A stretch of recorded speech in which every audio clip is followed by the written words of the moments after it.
Dublin. Presiding shall be myself, Brigadier General Charles Blackadder, assisted by Lieutenant Colonel Arthur Bent and Major David Benny Frew. Bring in the prisoners. 32, 46, 70, 76. Edmund Kent, John Houston, Cornelius Colbert, and Michael Mallon.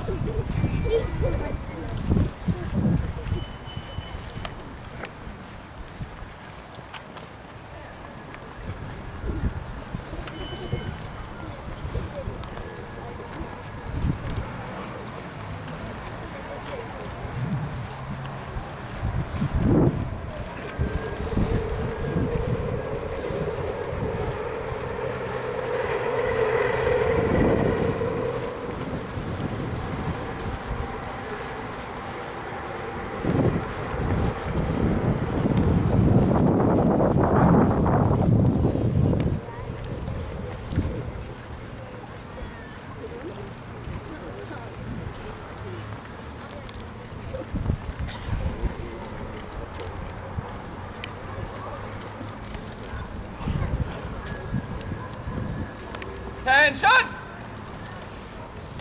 Edmund Kent, John Houston, Cornelius Colbert, and Michael Mallon. You are hereby charged that you did an act to take part in an armed rebellion and a waging of war against His Majesty the King. Such an act being of such a nature as to be calculated to be prejudicial to the defence of the realm, and being with the intention and for the purpose of assisting the enemy. How do you plead? Not guilty. I have nothing to say. Not guilty. Witness, please. Major Armstrong of the Royal Enniskillen Fusiliers.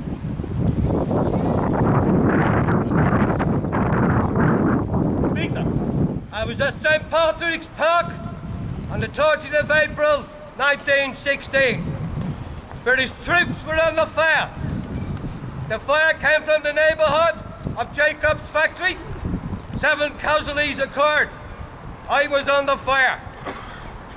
I was present at 5 p.m. when the party from Jacob's factory surrendered. I directed an officer to make a list of unarmed men. The accused, Edmund Kent, surrendered. I was one of the party and was at the head of it. His name was not on the unarmed list. His name was on the armed list, and he appeared at the head of it. And he informed me he was Director Commandant. I asked him to give orders, he did so, and they were obeyed. The accused, Cornelius Colbert, was also present and dressed then in the uniform of the Irish Volunteers. The men who surrendered at this spot came in the direction from which firing had taken place during the week. Thank you, Major.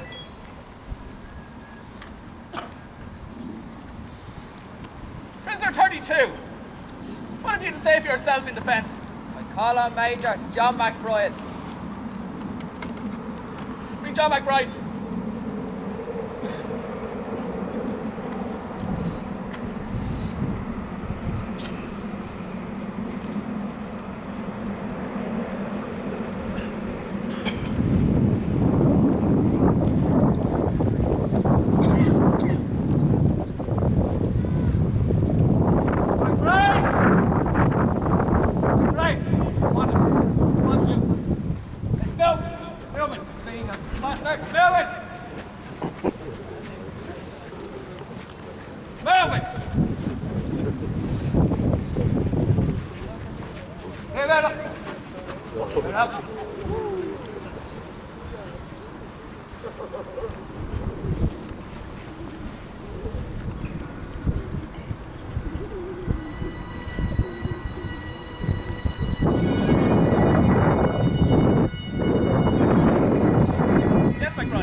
Sunday, 30th of April 1916, I was in Jacob's factory. I left Jacob's factory on Sunday at between 4 and 5 p.m. The accused was not in my company before I left. It would be impossible for the accused to be in Jacob's factory without my knowledge. He had nothing to do with the party that occupied Jacob's factory. Take him away.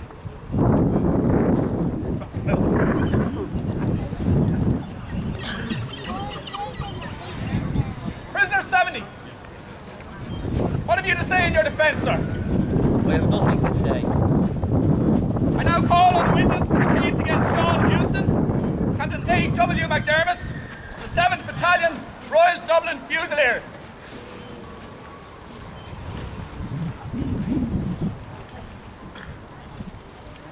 Speak, sir.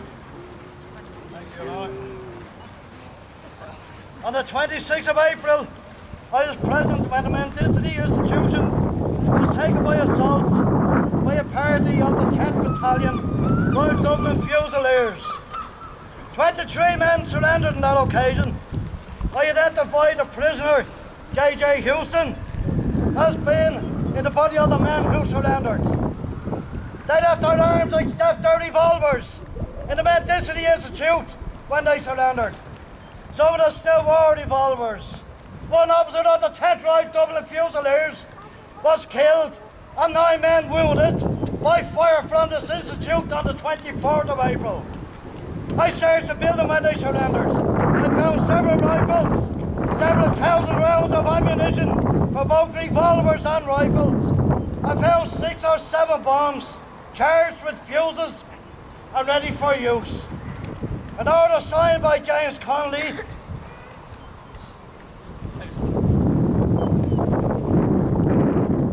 within the signatories of the Irish Republic Proclamation directing Captain Houston to seize the mendicity at all costs. It was dated the 24th of April 1916. James Connolly signed as Commandant General Dublin Division. Also papers detailing the men for various duties in the Mendicity Institute. All these papers are headed Army of the Irish Republic. Also 2 messages, books signed by Houston, Captain. What contained the copies of messages sent to Commandant General Connolly giving particulars of the situation in the Institute. Another message stated the 23rd states. I hope we will be able to do better next time. You, sir, commanded a party of men who surrendered. Thank you, sir. Prisoner 46, what have you to say in your defence, sir? A message in the notebook, produced, saying, I hope we can all do better next time, is not mine. The order Connolly addressed to Captain Houston is not addressed to me, as my name is John Houston. I had no intimation of the nature of the charge against me until this morning. I take it as your defence, sir? Yes, Witness, please, in the case against prisoner 78, Michael Mallon, Constable John O'Connell of the Dublin Metropolitan Police. Speak, sir. I know the prisoner, Michael Mallon. There is a paper called the Workers' Republic, in which it's been stated that the prisoner is Chief of Staff of the Citizen Army. I have known the prisoner about 9 or 10 months. I've seen him marching with the Citizen Army, and he has marched with James Connolly and the Countess Markovich, and has led them in the company with James Connolly. Thank you, Constable. Prisoner 78, do you wish to cross-examine the witness? Constable, how do you know if I or James Connolly was in command or marched with the Citizen Army? I do not know whether the prisoner was in command or James Connolly when marching with the Citizen Army. I never saw the accused as a drill instructor or a band instructor. I never heard him make any speech at all. I've only seen it in the paper that the prisoner was Chief of Staff of the Citizen Army. Who are these organisations? Are the Irish Citizens Army and Irish Volunteer not one and the same? The Citizen Army and the Irish Volunteers are two distinct bodies. The Army is under the control of James Connolly. There's a slight difference in the uniform of the two armies, and that concludes my evidence.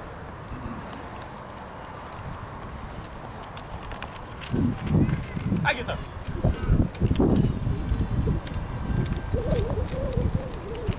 Mr. Mallon? In my defence, I call on Mr. Lauren Kettle. Speak, sir. Prisoner prevented my death by shooting. I was treated with every possible consideration, and also saw he did the same for any other prisoner who were brought in. Has the defence anything further to add? I independently refuse to suggest. I take it as your defence, or arrest? Yes.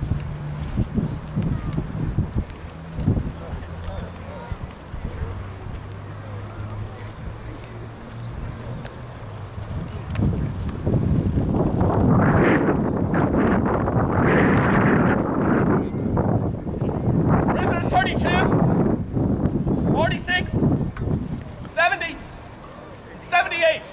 Stand to attention.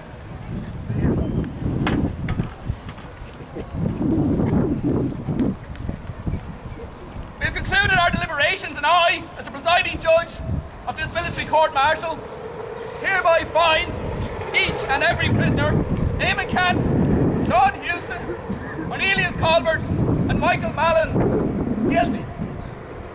Guilty that they were involved in an armed rebellion against the Crown. Prisoners are to be taken from here to lodge in Kilmainham Jail and to await their sentence and the discharge of that sentence. Take them away. Prisoners, flight 10! Forward, march!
Sorry.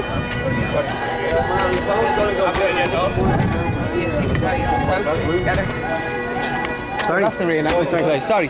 We're trying to kill everybody. Oh, yeah. No.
Photobomb.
My cold exterior was but a mask.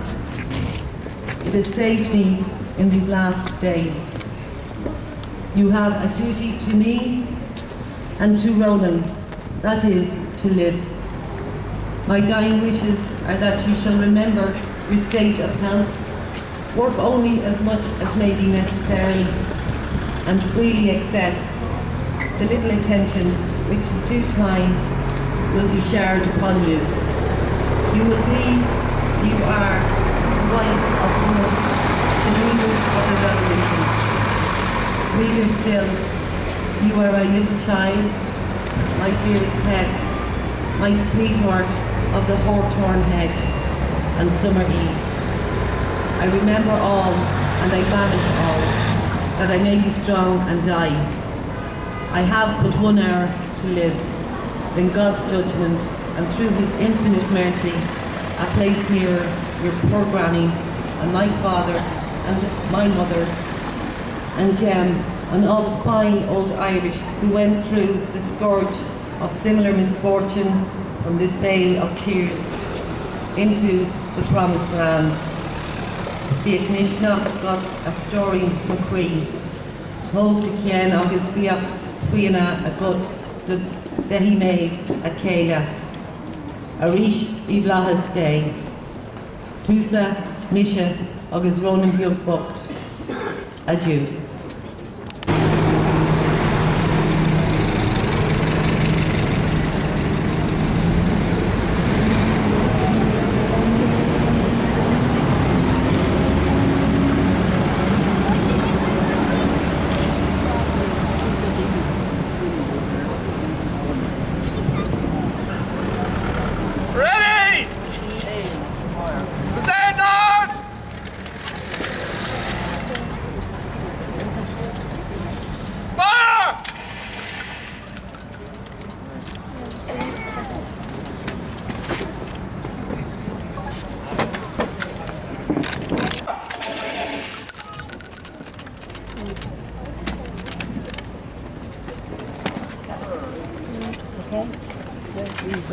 King's Earthquake.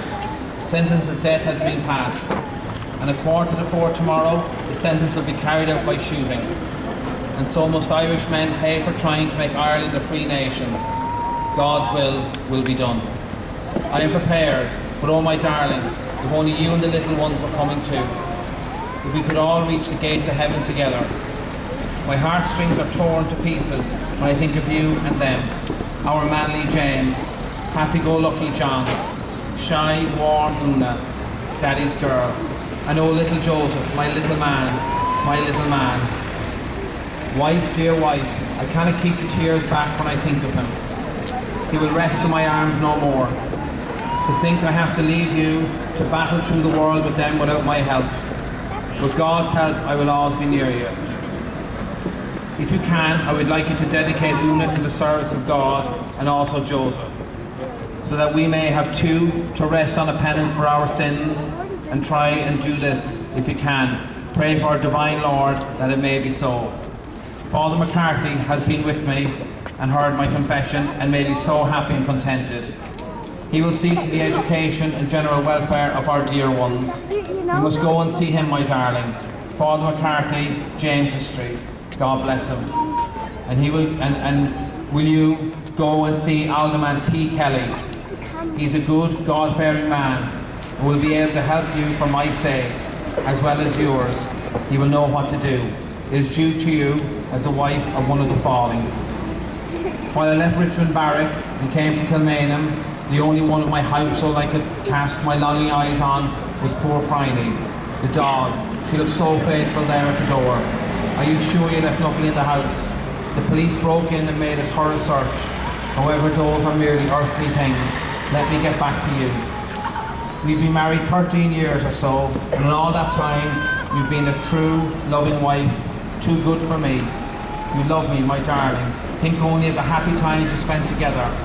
Forgive and forget all else. I am so cold, this has been such a cruel week. Mr. Partridge was more than a brother to me. Kept me close in his arms that I might have comfort and warmth. His wife is here under arrest. If he gets out and you see him, tell him I met my fate like a man. I do not believe our blood has been shed in vain. I believe Ireland will come out great and grander, but she must not forget she is Catholic. She must keep her faith. I find no fault with the I think from the bottom of my heart. Pray for all the souls who fell in this fight, Irish or English. God and his blessed mother take you and my dear ones under their care. A husband's blessing on your dear head, my loving wife. A father's blessing on the heads of our children, James, John, Una, Joseph, my little man. His name unnerves me again. All your dear faces arise before me. God bless you. God bless you, my darlings. God and his blessed mother bless you again and again, pulse of my heart. Goodbye for a while. I feel you will soon be in heaven with me. I am offering you my life in atonement for all my sins and for my debts due. Give my love to your dear mother Josephine, Mr. Farrell and all the children.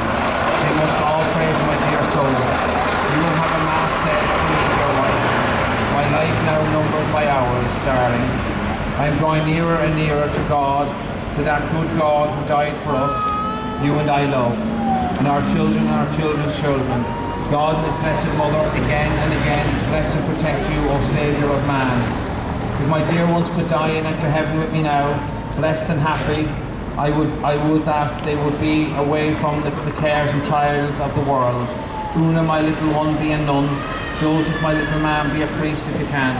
James and John, to you I leave the care of your mother. Make yourselves good, strong men for her sake, and remember Ireland. Goodbye, my wife, my darling, remember me. God again bless and protect you and the children. I must now prepare these last few hours. They must be spent with God alone. Your loving husband, Michael Mallon, Commandant, Stephen's Green Command. I enclose the buttons of my sleeves, keep them in memory of me.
Cabaret Historical Society to do a weapons drill and also to sing again for us. And then we're going to ask Rose and Bill from Mayor Reid when they finish the first song. But I think it's been a brilliant day, and there's thanks to those who turned up, all of you, the kids who carried the volunteers profiles ahead of the march, the Cabaret Historical Society, the Fingers Historical Society, and also I find it strange, but I want to thank the British soldiers, Paul, Jason, Tommy, Owen and Anto, and also Father Sean. I also want to thank those who organised this, the 4th Battalion Commemoration Committee, our councillors who read passages there, and our newly elected Shannon or Maura Devine.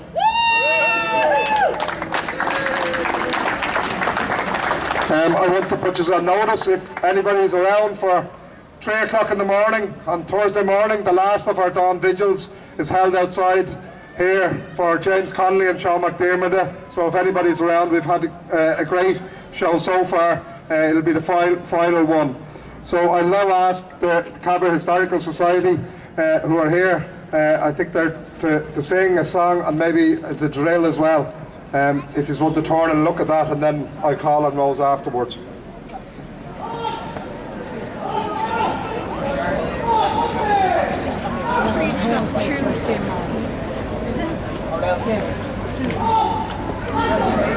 Stand up for a round again. Come on, let's go. Just stand up now.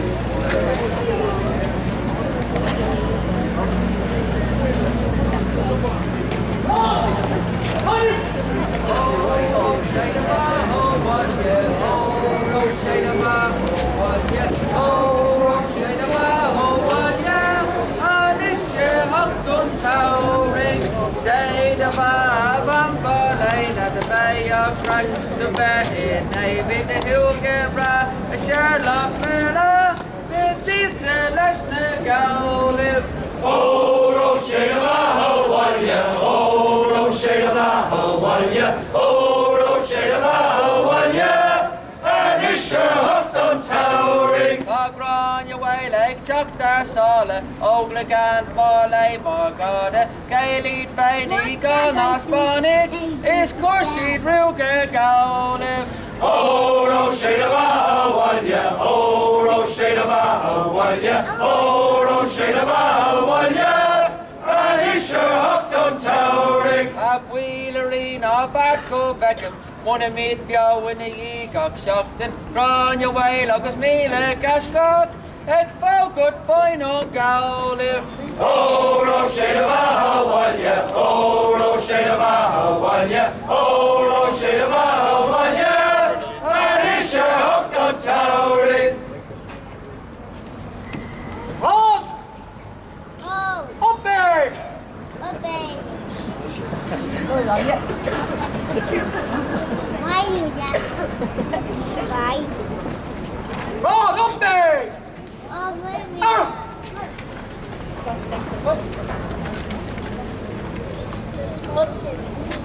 Ron, see him! Out!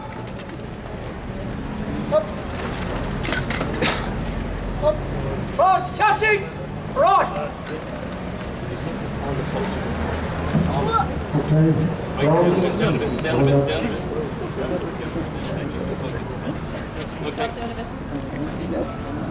Who's mine?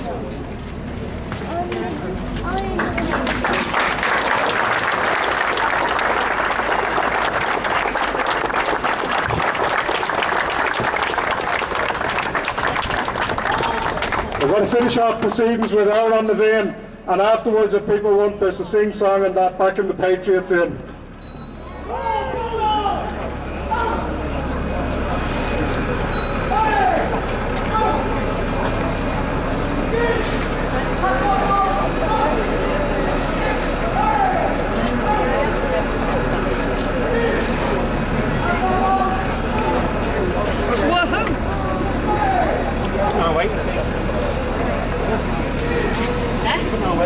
Yeah.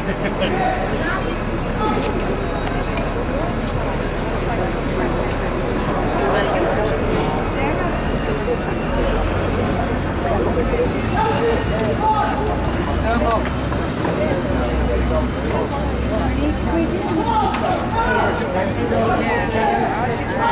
she loves doggies.